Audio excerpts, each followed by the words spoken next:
This presentation is part 2 of the structure of the atom. In this video we'll focus on the spectrum of atomic hydrogen, ionization energy, line absorption spectrum, fluorescence and stimulated emission. The link below will take you to a page where there's a simulation of the hydrogen atom and how the line emission spectrum of this particular element can be created. The top diagram on this slide displays the line emission spectrum of hydrogen. As you can see, there are 3 series. 1, 2, 3, and you can see that each series, the lines get closer and closer together where they're almost continuous at the end of the series. So they're really close in this region here, for example. This energy level diagram at the bottom of the page, you can see it stops at energy level 2, but we know that the ground state is energy level 1. This corresponds to what we call the Balmer series, and this has energy levels that correspond to the visible range, so 750 to 400 nanometers. As we know, when an electron changes energy levels, a photon is released. Now this photon's energy level can correspond to a wavelength that is in the visible range. So looking at this diagram in the middle of the page, these are the visible frequencies of the emissions of hydrogen, where we've got 4 distinct frequencies.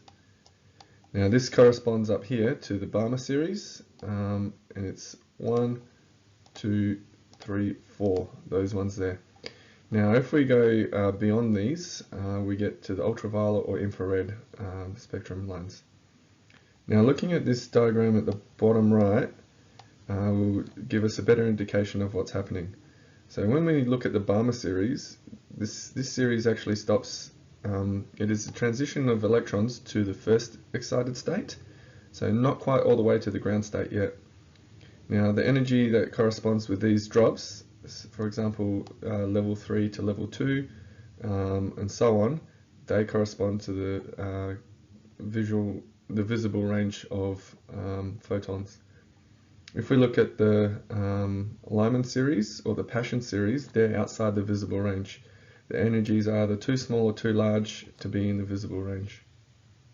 This diagram goes into a little bit more detail about the emission spectrum of hydrogen, and in particular the 3 series that we mentioned before, the Lyman, the Balmer and the Passion. So looking at the Lyman series, this is when an electron transitions from a higher state all the way to the ground state. The Balmer series is from a higher state to the first excited state, which is energy level 2, and the Passion series is to energy level 3. Now you can see, for example, looking at the Lyman series, if we have a look at energy level 6, for example, and a transition all the way to the ground state, that is quite a bit of energy, and it corresponds to a photon of a certain wavelength, which is actually in the UV region.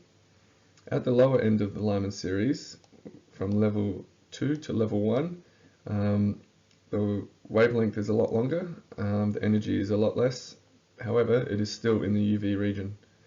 If we look at the Balmer series, the 4 energy transitions of note are the ones that are listed on this page that correspond to the visible range of red, green, blue and violet, and they're the specific frequencies which are noted on the diagram there that corresponds to the energy level changes.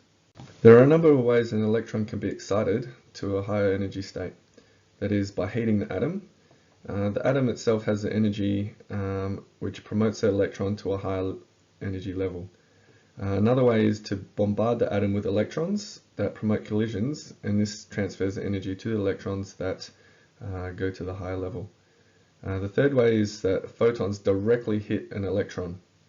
Now, a photon has to be of the exact energy of an energy level transition for that electron to be promoted to an energy level.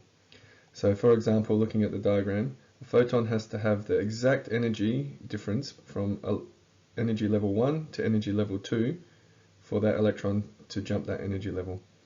If it has slightly less or slightly more, nothing will happen. When an electron is in an excited energy level, it can drop naturally to a more stable state, the most stable being the ground state. So if we have a look at this example of an electron at energy level 4, you can drop all the way to the ground state and release a photon of energy A, for example, which is the maximum energy from level 4. However, there is the option of returning to the ground state via the other energy levels. In this case, it stops at level 3, level 2, level 1, each time releasing a photon. These photons have lower energy than energy A, and you can see in each case the photons are increasing in energy. The diagram on this slide shows the line emission spectrum of other elements, and you can see some elements have greater lines of emission in the visible range than others. Now this is related to the size of the nucleus, the amount of electrons, and energy levels that are associated with that element. The ionization energy of an element is energy required for the electron to no longer be bound to the atom and escape the atom. So for hydrogen, for example, it is 13.6 electron volts for an electron in the ground state to reach the highest state, we call that N infinity, which allows it to leave the atom. When we look at white light, it's actually a composition of all the different range of frequencies across the visible range. We think of the sun having a white light or a continuous range of frequencies.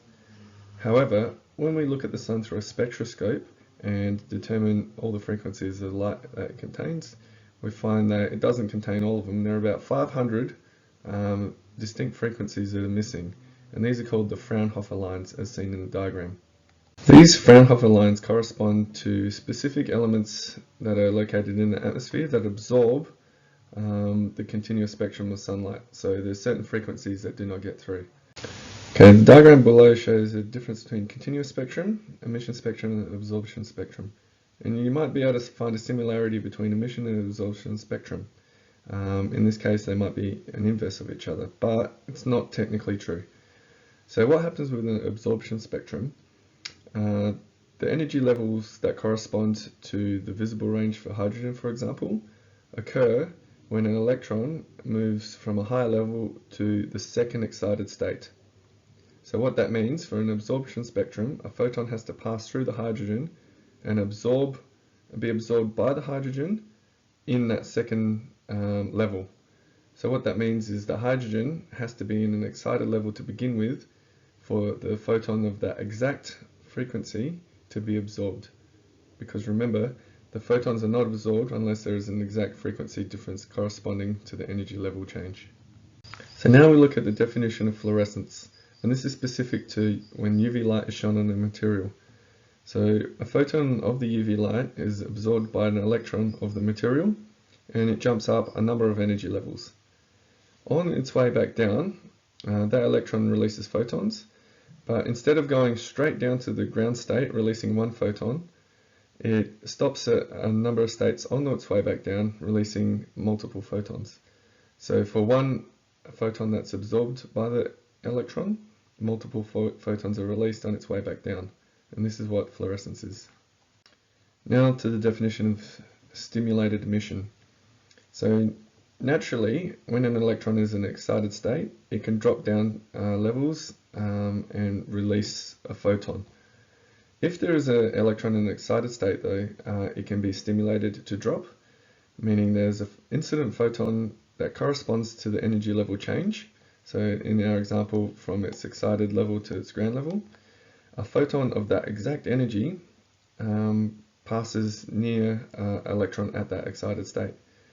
That electron then drops and releases a photon of the exact same corresponding energy of that other incident photon.